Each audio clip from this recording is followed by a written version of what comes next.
आज हम बात करने वाले हैं कि क्या इंसान वाकई मार्स पर रह सकते हैं। साइंस फिक्शन मूवीज और टीवी शोज जैसे द मार्शियन और फॉर ऑल मैनकाइंड में मार्स को अक्सर एक मुश्किल मगर आखिरकार इंसानों के लिए काबिल रहाइश प्लैनेट के तौर पर दिखाया जाता है, जहां कुछ प्रॉब्लम्स के बावजूद इंसान अपनी इंटेलिजेंस और हिम्मत से इस रेड प्लैनेट को फतेह कर लेते हैं। लेकिन हकीकत इससे काफी डिफरेंट है। मार्स का असली एनवायरनमेंट इंसानों के लिए सिर्फ मुश्किल नहीं बल्कि फौरी तौर पर जानलेवा है। अगरचे फ्यूचर में मार्स पर इंसानों के रहने के काबिल जगह बनाना मुमकिन हो सकता है, मगर वो आम अर्थ जैसी सिटीज नहीं होंगी बल्कि मुकम्मल तौर पर बंद और महफूज हैबिटेट्स होंगे जो किसी स्पेस स्टेशन या सबमरीन की तरह काम करेंगे। बहुत सी कहानियों में मार्स को अर्थ जैसा बनाने यानी टेराफॉर्मिंग का तस्वुर पेश किया जाता है, मगर हकीकत में ऐसा करना बेहद मुश्किल है। माहिर फल्कियात डॉक्टर जेफरी बेनेट के मुताबिक अगर इंसानों को बिना स्पेस सूट के मार्स पर जिंदा रहना हो तो मार्स के एट्मॉस्फेरिक प्रेशर को तकरीबन 200 गुना बढ़ाना पड़ेगा और एट्मॉस्फेयर में मुनासिब मात्रा में ऑक्सीजन और ग्रीन हाउस गैसें शामिल करनी होंगी ताकि टेम्परेचर भी काबिले बर्दाश्त हो सके। लेकिन मसला ये है कि मार्स पर इतनी कार्बन डाइऑक्साइड मौजूद ही नहीं जिससे अर्थ जैसा घना एटमॉस्फेयर बनाया जा सके। ज्यादा से ज्यादा सूरत में मार्स का एटमॉस्फेरिक प्रेशर अर्थ के मुकाबले में सिर्फ तकरीबन 7 से 12% तक पहुंच सकता है, जबकि इंसानों के जिंदा रहने के लिए कम से कम तकरीबन 50% प्रेशर जरूरी समझा जाता है।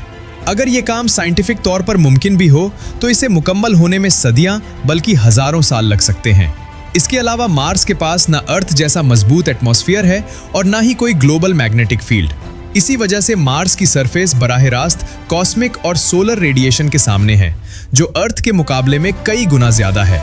इसीलिए अगर मार्स पर ह्यूमन कॉलोनी बनाई जाए तो ज्यादा इम्कान यही है कि उसे अंडरग्राउंड बनाया जाएगा या फिर लावा ट्यूब्स में, जो दरअसल जेरे जमीन सुरंगें होती हैं और कदीम वोल्केनिक लावा के बहाव से बनती हैं। अगर सरफेस पर कोई बिल्डिंग बनानी पड़े तो उसे मार्शियन सॉइल यानी रेगोलिथ की मोटी तहों से ढांपना होगा ताकि रेडिएशन से हिफाजत मिल सके। हॉलीवुड की फिल्म मिशन टू मार्स में मार्स की सरफेस को निस्बतन काबिले बर्दाश्त दिखाया गया है, लेकिन हकीकत में मार्स का एटमॉस्फेयर अर्थ के मुकाबले में सिर्फ तकरीबन 1% घना है और इसका तकरीबन 95 से 96% हिस्सा कार्बन डाइऑक्साइड पर मुश्तमिल है, जबकि ऑक्सीजन तकरीबन मौजूद ही नहीं। इसी वजह से अगर कोई इंसान बिना स्पेस सूट के वहां जाए तो वो सांस भी नहीं ले सकेगा और चंद लम्हों में ही उसकी मौत वाक़ई हो सकती है।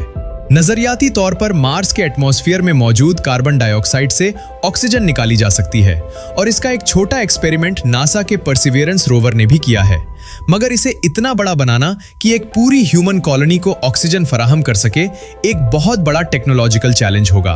मार्स सिर्फ बेहवा नहीं बल्कि बेहद सर्द भी है। वहां का एवरेज टेम्परेचर तकरीबन -62 डिग्री सेल्सियस है, जबकि रात के वक्त टेम्परेचर -87 डिग्री सेल्सियस से भी नीचे जा सकता है।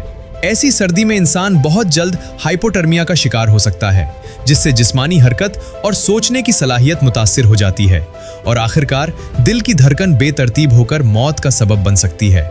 इसीलिए मार्स पर जिंदा रहने के लिए मुसलसल ऑक्सीजन सप्लाई, गर्म एनवायरनमेंट और बहुत ज्यादा एनर्जी की जरूरत होगी ताकि हैबिटेट्स को गर्म रखा जा सके और ब्रीदेबल एयर तैयार की जा सके। मार्स की कम ग्रेविटी भी एक बड़ा मसला है, क्योंकि मार्स की ग्रेविटी अर्थ के मुकाबले में सिर्फ तकरीबन 38% है। तहकीक से मालूम हुआ है कि खला में तवील अरसा गुजारने वाले एस्ट्रोनॉट्स हर महीने तकरीबन 1 से 1.5% तक अपनी बोन्स की डेंसिटी खो देते हैं, जबकि कम ग्रेविटी में तवील अरसा रहने से दिल के निज़ाम, बैलेंस और जिस्मानी कोऑर्डिनेशन पर भी असर पड़ सकता है। इससे बचने के लिए मार्स पर रहने वालों को मुसलसल एक्सरसाइज करनी पड़ेगी और मुमकिन है फ्यूचर में आर्टिफिशियल ग्रेविटी सिस्टम्स भी इस्तेमाल किए जाएं। एक और बड़ा सवाल आने वाली नस्लों के बारे में है कि अगर मार्स पर बच्चे पैदा हों तो क्या वो कम ग्रेविटी में आम तरीके से ग्रो कर सकेंगे, और अगर वो अर्थ पर वापस आएं तो क्या वो अर्थ की ज्यादा ग्रेविटी को बर्दाश्त कर सकेंगे। इसके बारे में अभी तक साइंस के पास वाज़ेह जवाब मौजूद नहीं। मार्स की सॉइल में एक और खतरनाक मसला भी मौजूद है, क्योंकि इसमें परक्लोरेट्स नामी जहरीले केमिकल सॉल्ट्स पाए जाते हैं जो अर्थ पर रॉकेट फ्यूल, एक्सप्लोजिव्स और फायरवर्क्स बनाने के लिए इस्तेमाल होते हैं। इसलिए मार्शियन सॉइल को एग्रीकल्चर के काबिल बनाने के लिए पहले उसे साफ करना जरूरी होगा। फिल्म द मार्शियन में मरकजी किरदार मार्स की मिट्टी में फसल उगाने में कामयाब हो जाता है, मगर हकीकत में मार्स पर फार्मिंग ज्यादातर हाइड्रोपोनिक्स या एरोपोनिक्स जैसे मॉडर्न क्लोज्ड सिस्टम्स में ही मुमकिन होगी और पानी को भी मुकम्मल तौर पर रिसाइकिल करना पड़ेगा। जबकि मार्शन सॉइल को जहरीले मुरक्कबात से साफ करने के लिए खास माइक्रोब्स या फंगस की जरूरत पड़ सकती है।